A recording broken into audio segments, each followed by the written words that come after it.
Is greatness written in the stars? Can astrology predict if somebody can become a great leader, a brilliant star, a world-changing innovator? In this video, we're going to look at the astrology of Napoleon Bonaparte, one of the greats of history, in order to answer this question. All right, so Napoleon Bonaparte is one of the greats of history, without a doubt. His military campaigns are legendary. They are studied to this day by aspiring officers and strategists.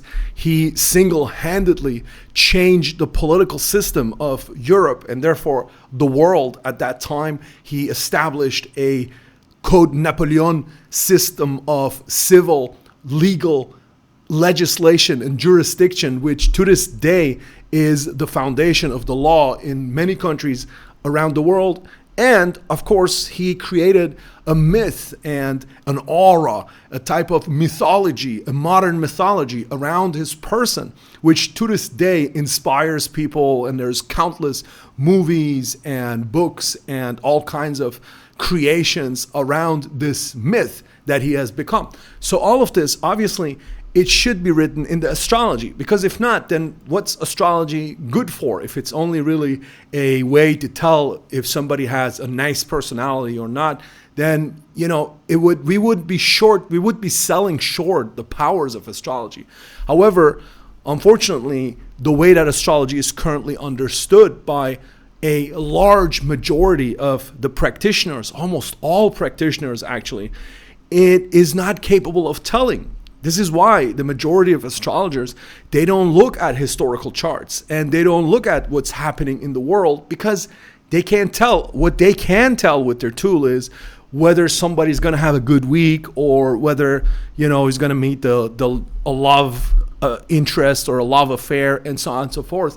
But they cannot really read the threads of cosmic history and of the meta narrative that we're all part of, the karmic threads, right? In order to do that, you need other tools. You need an entirely different tool set, and also you need to have a certain development of consciousness, certain openness of consciousness. But don't worry, we've got you covered on this channel and on the various other platforms. I'm going to show you how to do this, and I'm going to teach you if you're willing to learn as well. So let's start, and let's get into the chart of Napoleon Bonaparte. All right, so here's the chart of Napoleon, and we're lucky to have a pretty precise time. This is, a lot of people have written about this. Actually, Napoleon himself was very much into astrology. He had an astrologer who advised him on his campaigns, on, who he listened to. And, he actually also was responsible for the introduction of the law as part of the civil code, the Napoleonic Code, that to this day requires birth certificates to have a time on it, a time of birth. Because if you ask most of the nurses and doctors, they don't know why they're recording it.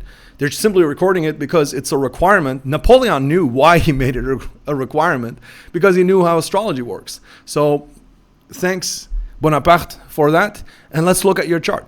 So when you look at his chart, we see right away this beautiful aspect figure here, which is this kite. It's so-called kite, right? Which is made up of a grand trine. You see here, there's grand trine and a talent triangle. So that small blue triangle and the big blue triangle, right? And there's actually another talent triangle on this side. So this is like a super beautiful shape. And it's important because these harmonious shapes, they actually correspond to harmonies in musical theory as well. And these harmonies, again, in the flow of reality, they correspond to an easy and almost magical flow of realization of energies. Now, this sounds a little bit new agey for you, maybe the way I expressed it, but don't worry, it's not. It's actually very precise and on point and capable of giving us a lot of very accurate information. Okay, so this grand trine here, it's composed of some big heavy hitters. So we've got Uranus here, and we've got Pluto, and we've got Neptune here together with Mars, right? So a constellation like this doesn't happen very often, right? So that you got the three trans-Saturnian, faraway planets, right, that are shaping collective destinies in this beautiful constellation. And obviously, this is going to correspond and correlate to a very big shift in collective consciousness. I actually just did a whole other video on this, which you can find if you look on the Uranus-Neptune-Pluto constellation, which right now in the years 24, 25 up to 28, 29, we're going to experience again a very, very historical constellation. It only happened, the last time was in Napoleon's time, right? Over 200 years ago. And at that time as well, it correlated with a shift in consciousness, a phase transition, a turbocharged development of all of consciousness, and propelled basically all of civilization into the next level, and basically into the level of the hyper industrialized, technological, rational society that we're in today, with all of its good and all of its bad sides to it, right? And this constellation, you see here, you have a Mars in here as well. It's actually really interesting. Napoleon, as the quintessential general and warrior, he has the Mars in this constellation. So he's the warrior of the great historical epochal shift, right? And then you have somebody like Hegel, the great philosopher, born as well with Mercury in this constellation instead, right? Mercury for thinking and communicating, right? And Beethoven, for instance, as well. So some of the really big movers and shakers of this shift, they're all born under this constellation. So what does it mean for Napoleon? So let's decode this and get a little bit deeper, dig a little bit deeper into it. So this part on top here, we've got the Mars with Neptune, right? And that's obviously the spiritually gifted warrior, the warrior who kind of downloads his martial and military intuitions from a higher plane through his sixth sense. He has a sixth sense. Neptune is sixth sense, right? And you've got Hannibal here. Hannibal, right? Hannibal, the great military leader. So the military leader who has an astonishing sixth sense for his campaigns. And this flows together with the Uranus and Pluto, which is the revolutionary, the powerful revolutionary, right? So Pluto, the powerful, and Uranus, revolutionary. This is in a trine together, right? The revolutionary leader. He was part of the French Revolution as well. That's when he worked his way up.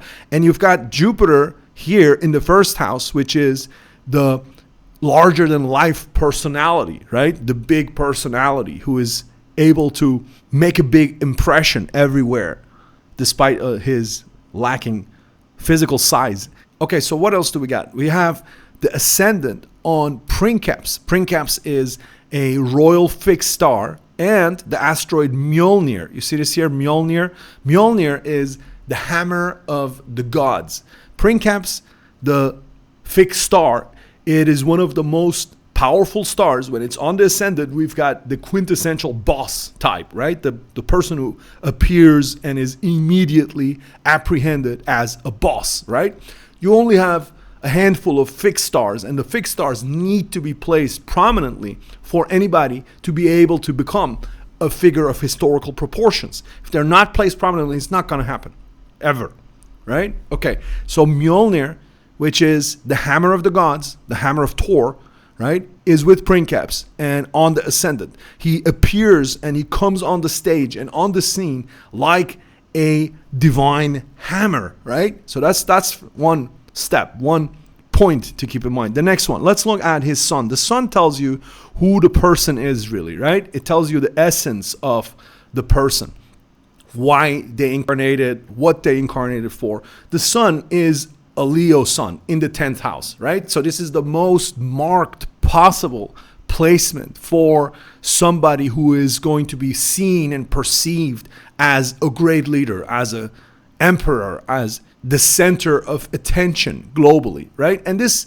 sun, it's with Regulus. You see here, Regulus is one of the most important fixed stars, if not the most powerful fixed star. Regulus is also known as Alpha Leonis. It's the brightest star in the Leo constellation. And the sun on Alpha Leonis, on Regulus, the king maker, right? So this is the most regal, the most king-like placement that you can have. And in addition to that, we've got the asteroid Kaiserstuhl, which means basically emperor or Caesar, right? So the emperor is here too. We've got Pallas. Pallas is from Pallas Athene, is the quintessential politician or political leader, the leader of the polis, right? And we've got Paris here. You see here, the asteroid Paris is on his sun. And we've got Aura here, the asteroid Aura. Okay, so put these together, and what do you get? You get a very, very clear sentence. What's written in his chart: the Emperor of Paris with the aura of the king, who is born to be a great king on Regulus, sun on Regulus, and a great statesman, Pallas. All of this is written in the chart. So now you see what I mean when I say that there is levels to this, and there's layers that most people never even get close to in terms of how much about our destiny is written in the celestial charts. So what else do we got? We have here some more interesting placements. Let me just replace this here. So the Jupiter that we already discussed, it's with Fama. You can see this here. Fama stands for, you guessed it, fame. Fame is on Jupiter. Jupiter is obviously about expansion and generosity, and it's the kingmaker, it's the great benefic. The expansionary principle is on Fama, and obviously we're going to have a tremendous fame, historical, legendary fame, and Napoleon is a household name. And this Jupiter, which is opposed Uranus here, Uranus is the rebel, right? The rebel, the revolutionary, which he's a very successful rebel and revolutionary, obviously, with those powerful aspects that are coming into the Uranus. But that Uranus is on the asteroid Versailles. Versailles, you see this here? What is Versailles? Versailles stands for the French, Versailles is basically the French center of the regal tradition. It was the city of the kings, built by Louis XIV, I think, and it was and is to this day a symbol of French royal power. So he is somebody who is going to revolutionize Versailles, right? Uranus on Versailles, the revolutionary who brings the revolutionary principle into the French royal dynasty, right? So he crowned himself emperor, breaking with the previous traditions, and also breaking with his own revolutionary past in some ways, because obviously they were revolutionaries that brought down the kingship, but he reestablished it as a new thing, as an empire, really, right? As a modern empire, in some ways combining the modernity with the monarchical principles. It didn't last long, but obviously still it left a vast legacy and impact on history. And we're not done yet. We got more here, and we have even some interesting points here which point to his fate, his eventual fate. I mean, what did he become after crowning himself emperor? You have this written here very clearly with the moon. You see here the moon? The moon is the people, right? How you're seen by the people, if you're popular with the people, what your connection is to the people, right? And the moon is with what? It's with Altair, right? Altair is the eagle, the great eagle. This is another very, very important fixed star, right? It elevates everything into the highest level, into the global top level, right? So Altair is the fixed star that you want to see active or activated when you have somebody who is a top player in whatever they're doing globally, right? And what's with this moon? We've got moon, and we've got Frank here, Franken. Franken is a name that stands for the Frankish Empire, as the old name of France. And you've got Balios, which is war, right? Which is war. And you've got Caesar here. You see this? Caesar, right? Ladies and gentlemen, I'm not making this up. This is written in the stars. The stars are telling us exactly the story as it plays out for historical characters. It's written here, Frank, Caesar on moon on Altair, the Caesar of the French. The Caesar of the French. The warrior, Balios is warrior. the warrior Caesar of the French, who becomes a global top player, right?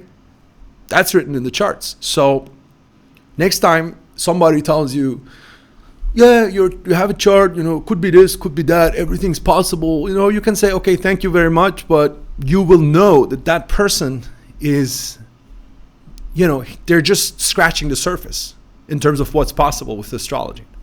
So let's look at the last couple of things that I want to show you here, namely with regards to Napoleon's ultimate fate, right? Because even that is written here. There's some clear indications here in the chart. So on the one hand, the Saturn, which opposes that constellation that we just discussed, the Saturn here, it's with Austria and Suvorov. Yeah, Suvorov Suvorov was actually a great leader, perhaps the greatest military leader of the Russians, right? And it's on his Saturn.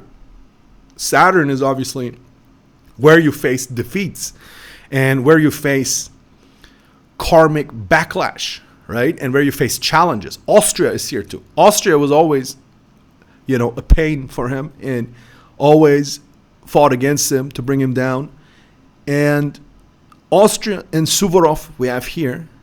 And then we have on the karmic axis is the axis of North Node and South Node, or Rahu and Ketu.